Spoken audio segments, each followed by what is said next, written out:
ഇത് കിച്ചു ഞാനില്ലായിരുന്നു. അപ്പം കിച്ചുവിൻ്റെ വ്ളോഗിൽ വന്നിട്ട് നമ്മുടെ കുഞ്ഞ് ഋതപ്പന് ആ പ്രായമാണ്, കുഞ്ഞാണ്. അപ്പം അവൻ അതെടുത്ത് നശിപ്പിക്കുന്നത് പാത്തിരുന്ന് കളിക്കും.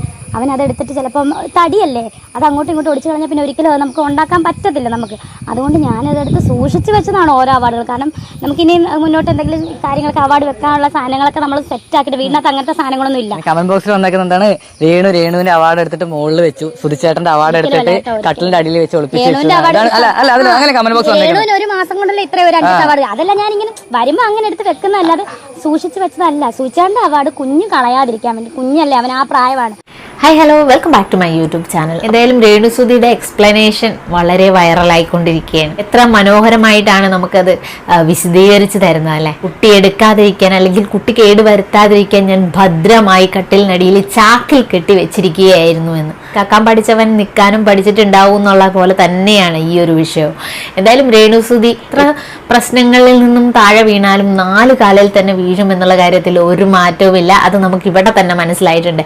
എന്തായാലും എത്ര മനോഹരമായിട്ടാണ് അവർ ആ ഒരു വിഷയം കൈകാര്യം ചെയ്തതെന്നുള്ള കാര്യമാണ് ഞാൻ ശ്രദ്ധിച്ചിട്ടുള്ളത്. അതും ചാക്കിൽ കെട്ടി സൂക്ഷിച്ചു വെച്ചിരിക്കുകയായിരുന്നു അല്ലെങ്കിൽ ഭദ്രമായി വെച്ചിരിക്കുകയായിരുന്നു എന്നുള്ള ആ ഒരു ഡയലോഗ് തന്നെ, അത് ഒരിക്കലും കേടുവരാതിരിക്കാൻ വേണ്ടിയാണ് ഞാൻ അങ്ങനെ ചെയ്തത് എന്ന് പറയുന്നതൊക്കെ ഇതാരെയാണ് ബോധിപ്പിക്കുന്നത്, അല്ലെങ്കിൽ ആർക്ക് വേണ്ടിയാണ് ഇവർ ഇങ്ങനെയൊക്കെ പറയുന്നത് എന്നുള്ളതാണ്. കുട്ടി എടുക്കാതിരിക്കാൻ കട്ടിലിനടിയിലാണോ എന്തെങ്കിലും നമ്മളെ ഒളിപ്പിച്ചു വെക്കല്, എനിക്കറിയില്ല. ആ ഒരു മനുഷ്യനോട് കാണിക്കുന്ന ഏറ്റവും വലിയ ദ്രോഹം എന്ന് വേണമെങ്കിൽ നമുക്ക് പറയാം. കാരണം അദ്ദേഹത്തിന് ഇഷ്ടപ്പെടുന്നവർക്ക് ഈ ഒരു വീഡിയോ കണ്ടതിന് ശേഷം എത്രത്തോളം വേദന അനുഭവിച്ചിട്ടുണ്ടെന്നുള്ള കാര്യത്തിൽ ഒരു മാറ്റവുമില്ല. കാരണം ഈ ഒരു വീഡിയോ വന്നതിലൂടെയാണ് ആൾക്കാർ രേണുസുധിയെ വളരെ നെഗറ്റീവ്, വളരെ മോശമായിട്ട് ചിത്രീകരിക്കുകയല്ല, നമ്മൾ അങ്ങനെ തന്നെ ആയി പോകുന്നത്. കാരണം കൊല്ലം സുധി എന്ന് പറയുന്ന വ്യക്തിയുടെ കഴിവോ അല്ലെങ്കിൽ അദ്ദേഹത്തിന്റെ മികവ് എന്താണെന്ന് നമ്മൾ കണ്ടതാണ്. അദ്ദേഹത്തിന് കിട്ടിയ അവാർഡുകൾ അത് ആളുകൾക്ക് കാണാനായിട്ട് പ്രദർശിപ്പിച്ച് വെച്ചിട്ടില്ലെങ്കിലും ഇതുപോലൊരു സാഹചര്യത്തിലേക്ക് കൊണ്ടുപോകാൻ പാടില്ലായിരുന്നു.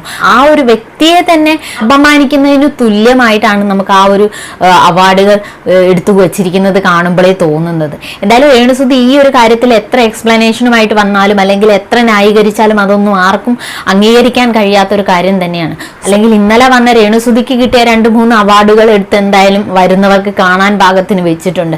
അത് കേട് വന്നാലും കുഴപ്പമില്ല. ചേട്ടന്റെ കേട് വന്നു കഴിഞ്ഞാൽ അത് കിട്ടാൻ പാടല്ലേ, അല്ലെങ്കിൽ അത് എനിക്ക് വിഷമമാവുന്നത് കൊണ്ടാണ് കേട്ടോ ചേച്ചി ചാക്കിൽ കെട്ടിയിട്ട് കട്ടിലിനടിയിൽ വെച്ചിരിക്കുന്നത്. അത് എത്ര ഭദ്രമായാണ് വെച്ചിട്ടുള്ളതെന്ന് നമ്മൾ ആ വീഡിയോ കണ്ടപ്പോൾ തന്നെ മനസ്സിലാക്കിയതാണ്. വാർഡിന്റെ പകുതിയും ചാക്കിന് വെളിയിൽ തന്നെയാണ്. അതെന്തായാലും കുട്ടി കാണത്തില്ലായിരിക്കും. കുട്ടി കാണരുതെന്ന് കരുതി കൊണ്ട് വെച്ചതുകൊണ്ട് എന്തായാലും കുട്ടി തന്നെ അത് പബ്ലിക്കിനെ കാണിച്ചു കൊടുത്തു എന്നുള്ളത് തന്നെയാണ്.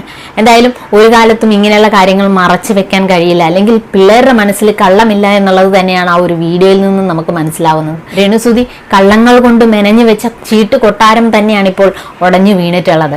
എന്തായാലും രേണുസുധി ഇത് അറിഞ്ഞുകൊണ്ട് ചെയ്തതായാലും അറിയാതെ ചെയ്തതായാലും വളരെ മോശമായിട്ടുള്ള ഒരു പ്രവൃത്തി തന്നെയാണ് ഇത്. ആർക്കും ഇത് അംഗീകരിക്കാനാവാത്തൊരു കാര്യം തന്നെയാണ്. അത് എത്ര ന്യായീകരണങ്ങളുമായി വന്നാലും അത് അക്സെപ്റ്റ് ചെയ്യാൻ ആർക്കും കഴിയില്ല. കാരണം അത്രത്തോളം നല്ലൊരു വ്യക്തിയായിരുന്നു കൊല്ലം സുധി എന്ന് തന്നെ നമുക്കറിയാം. എത്രത്തോളം ഫെയിം കിട്ടി എന്ന് പറഞ്ഞാലും രേണുസുധി എന്ന് പറയുന്ന ഒരു വ്യക്തി കൊല്ലം സുധിയുടെ നിഴലായി മാത്രം വന്നതാണ് എന്നുള്ള കാര്യം മറക്കാതിരിക്കുക. അല്ലെങ്കിൽ കൊല്ലം സുധിയുടെ പേരിന്റെ ഭാഗമായി മാത്രമാണ് രേണുസുധി എന്ന് പറയുന്ന ഒരു വ്യക്തി ഈ ഒരു ഫീൽഡിലേക്ക് എത്തിയിട്ടുള്ളത്.